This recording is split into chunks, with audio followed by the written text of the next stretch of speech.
Yo, what's going on, guys? I'm Jay Cartere. I'm Aysh. And in this video, we're going to be reviewing Game of Thrones Season 6, Episode 2. I'm unsure what the episode was called. I think it was called Home. You think so? I think something with home in it. Alright, well, yeah, let's get into it. Well, you got your notes, innit? Yeah. Well, let's start off with like the non-spoiler section of the review. What did you think of the episode? It was really good. I really enjoyed it. You had fun, you know? Yeah, like there were lots of characters that I was hoping to see, and yeah, just some good things happened. Yeah, it was a good episode. It's a good episode. A lot of my, predictions came true. If you've seen those videos, then you know what those are, but no spoilers. Yeah, I enjoyed the episode. I think it's going to be a very good season, very interesting. There's a lot of things happening, a lot of situations percolating and whatnot. But yeah, let's just get into the spoiler section. What's your note saying? Oh, I just wrote down everything that happened. So your notes are useless, basically. Is that what you're telling me? Well, I didn't know. Your notes are I didn't know what was going to be relevant. All right. You got useless notes. I've got the notes. Basically, we see Bran. Bran is finally back after a season of no Bran. Bran has finally returned. We see him with the three-eyed raven guy looking through the past. He also saw Hodor and his aunt Lyanna, is that her name? Yeah, Lyanna, I think. I think that's her name. Yeah. Who is supposedly the mother of... Who is... I swear, is she Jon Snow's mother?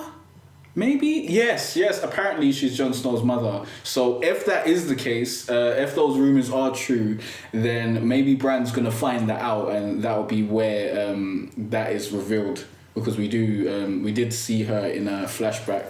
Do you have any thoughts on Bran and whatnot? Well, he's not my favourite character at all. Okay. He looks way older now. Yeah. I know you up. were really... As soon as I saw it, I knew you'd be happy because I knew you wanted to see Yeah, it. they gave us like 2 minutes of Bran, but I don't really need a whole episode of Bran, to be honest. But the 2 minutes were cool because we saw Hodor before he was Hodor, and we saw Ned Stark. I enjoyed that bit, seeing Hodor before he was Hodor. So Ned and Ned's brother, apparently. I swear they said. I swear they said Ned's brother. Like I didn't know about Ned's brother until now. People, because they all seem interlinked. But yeah, that happened. The wildlings came to the wall in aid of Jon Snow and Davos, and yeah, the usurpers were thrown in the cells. That was very interesting. Yes. I was wondering who they were going to get to help in the last episode, but it made sense that it was the wildlings and the giants and whatnot. Yeah, he helped them. Tommen stopped Cersei from going to her daughter's funeral. That was horrible. And then he after that, he went to her. He acknowledged that he was a pussy, and he asked her for her help to be strong. So, I think, did we say last episode that we thought Cersei and Jaime were gonna come together and push Tommen in the right direction or something? Maybe you thought it. I don't think you said. Maybe I had the conversation with Michael about that. But yeah, that's what I think is going to happen. It seems like that is starting to happen since he's gone to Cersei for advice and whatnot. And so hopefully that occurs. Yeah, and in the middle of that, then Jaime threatening the priest guy. Yeah, that's what I was going to get to. But Lord Sparrow attends the funeral and brings his goons while speaking some wild trash. He put no respect on the Lannisters' name whatsoever. He insinuates that he can overthrow their empire, which is a bit mad. I did think that the Sparrow was gonna, try do something like this, but to hear him say it out of his own two lips, it seems a bit, I don't know, really. But cunning. But they showed us, Robert Strong or whatever that guy's name is, the Mountain apparently. The Mountain. I can't remember his name. We saw him just crush a guy's head, so we know he's about this life. He's about this life. And he still seems loyal in that. Yeah, he's loyal. He's a zombie basically, so he's out here. So yeah, it's going to be very interesting to see what happens when they do eventually clash. But yeah, that happened. Slavers have taken over Ostapor and Yunkai again. Those are the places involved with Daenerys, right? Yeah, those are the two. I think those are the two cities. I know Marine, and that's about it. I think those are the two cities that Daenerys took over before she took over Marine. But it seems like, things are unraveling. It's going back to shit, basically. But then they were worried about the dragons not eating properly. Oh, yeah. And then Tyrion went to, free them. Yeah, Tyrion unchained them. But I think they're still in the... And he had a heart... they're still in the dungeon, but they're not chained up. And he had that little heartfelt story about the story. Yeah, and they didn't eat him. They didn't eat him or burn him or whatever. So that's cool, I guess. I didn't think they would, though. Yeah, because it's Tyrion, and if they murder him now, it's a bit But mad, I just that story. I don't know why, it just really stuck with me. I just thought about a little dragon with little Tyrion. I just know that anything can happen at any point in Game of Thrones, so I was on edge at that point. Tyrion will not die from a dragon. You think so? I think it has to be a lot more wild, his death. Really? He dies, yeah. Really? Yeah, someone has to murder him. Really? Maybe. I heard people just die, Blind Arya continues her training. The assassin, I think his name begins with J or something, but I don't know what his name is. But he takes her back in, so that's going to be interesting. I can't remember his name either. Basically, the Bravos guy, the Bravos assassin. I don't really find that storyline so interesting right now, but I think it will develop. Because Arya's blind. Before, when she was getting involved and whatnot, it was a little bit more interesting. But now she's blind. And it's the same kind of scene as last week. Yeah, she got beaten up, but then she said her name was nothing and whatnot, or no one, or this girl has no name. Yeah. And then he was like, if you got a name, you can sleep and eat and all this shit. And she was like, no, I have no name. Basically, she was sticking to the whatever man taught her, and so loyal. He took her back in, and it seems like that's going to be very interesting. Maybe he's going to give her back her sight, maybe not. We shall see what happens there. But Ramsay suggested that the Boltons run up at the wall and kill Jon Snow. I thought this was very funny because obviously they didn't know at the time, they didn't know he was dead. Yeah, no one knows that he's dead because there's no phones in it. People aren't just belling people. They're like, "Yo, Jon Snow's dead." Don't. Yeah, but no one at the wall. Send a raven. That's the phrase. Yeah, but no one at the wall is really trying to. I guess because they don't want to know. There's just people at the wall. They don't want to uncover the murder, I guess. And no one really, cares about those guys too tough because they're all murderers and thieves and all that sort of shit. So it's not really something that they'll just send out there. But after that. Roose Bolton's wife gives birth to a boy, which is obviously spells trouble for Ramsay because that's the new heir. And as soon as Ramsay heard that, he snuffed out his dad real quick. He stabbed him up. He then sends for Roose's wife and a new baby. Oh wait! There was the other guy that was in the room, the servant guy, and he said, "You're talking to your lord. Use respect." And when that happened, I really just thought put some respect on his name for real. He then brings the wife and the new baby to the dog kennels, and the dogs have a feast. I kind of wish they'd showed the graphics. I think that would have been really gory. Really? Of them eating the baby and whatnot. They can't show that on TV. But it wouldn't be an actual baby. Yeah, but they can't show that on TV, man. That's too much. But it's just a bit gory. Nah, that's too much. That's too much. They're showing all other kinds of violence. For prime time TV, it's too much. You can't kill babies and whatnot. But. Theon's going back to the Greyjoys, apparently. He's leaving Sansa since she's got Brienne.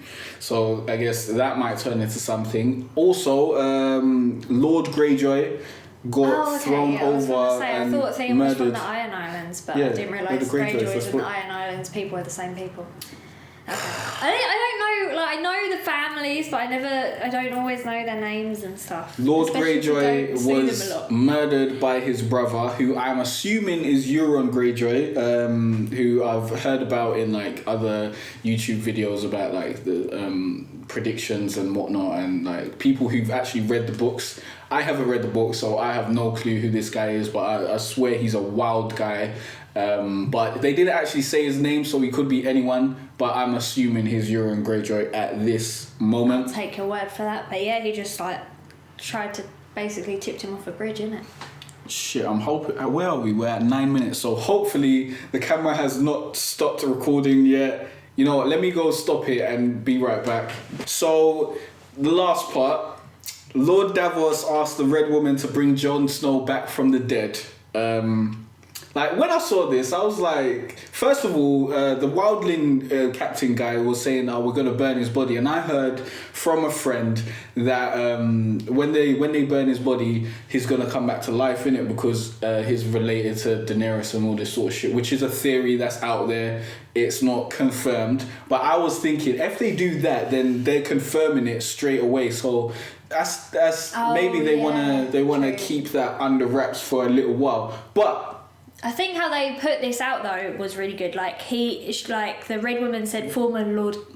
But because he was dead. Yeah, do your notes. The Red Woman. Woman. Are useful for once. I put bare quotes in my notes, and the Red Woman said, former Lord Commander, and then Lord Davos. That's not a great way to introduce your notes. Are you going to say the conversation that happened beforehand? Like, well, I think the Lord Davos, is that what he's called? Lord Davos? Yeah. Okay, he said something like, I've come to talk to you about the Lord Commander or something along those lines. That's what he wanted to talk about, and he communicated that. And she said, former Lord Commander, and then he was like, does he have to be? Is that all? That's how it happened. What you wanted to? Yeah. That's all you wanted to share. Okay, fair enough. Yeah, he said that. I love how it happened. That happened. She was all like upset about her faith and her God and whatnot. She didn't have any belief in her abilities, but then he persuaded her to come around and do the thing. And then she was out there. She was trying to do it. At first, she refused. But then he persuaded her and she tried to bring it back. Cutting his hair, washing it and all that. It didn't work. Until it did. And then Jon Snow came back. It was when Ghost woke up. Is that his name, back. Ghost? Okay, I was going to say whatever the wolf's name is, woke up. That's why he's called Ghost. I don't know. Maybe his name was Ghost. I'm pretty sure he's called Ghost. Jon Snow's wolf rose up, he looked over, he was like, and then we saw Jon Snow's eyes opened. End of the episode. Madness. I told everyone that the Red Woman was going to bring him back. Everyone was like, maybe, nah, let's leave it. I was like, definitely, this is what's going to happen. So much later on. Like, this is the second episode of this. Like, this is what I said last week. I think it would happen like in episode 7 or 8. What, and then just have his body there for like 7 episodes? It's cold. It's preserved. Yeah, well, that would have been a bit long just having him lie down on the slab. But then I would have thought they'd move him or something. This is going to be hella interesting to see how he comes back, if he's still the same Jon Snow, if he's angry at the guys who stabbed him up, if he even remembers that the guys stabbed him up, what he's going to do now. Is this going to make him stronger against what's them guys' names? The zombies. What are they called? White Walkers. The White Walkers. Is this going to make him an even greater threat to them? Is he going to be he might be half stronger. undead or whatever? If he came back from the dead, it might bring him an advantage. Maybe. Is he going to have the power to bring other people from the dead and start raising his own army against the White Walkers of corpses? Maybe we shall see next week on Game of Thrones. But I think this is a great setup. It's left me very excited to see what's going to happen in the 3rd episode. Yeah, definitely. But we'll see what happens next time. Make sure you leave your comments on what you thought about the episode and whatnot in the comment section below. And your predictions and that, and we'll see who's right. Yeah, we will see. But as we know, my predictions do come true. As I said, the Red Woman was going to bring him back. Red Woman brought him back. So when I say things, it holds weight. Put some respect on that. Put some respect on that like button. And be sure to subscribe. And I'll see you in the next video. See ya. It's been a cold winter and it's lasted far too long. So all this warmth I share with you.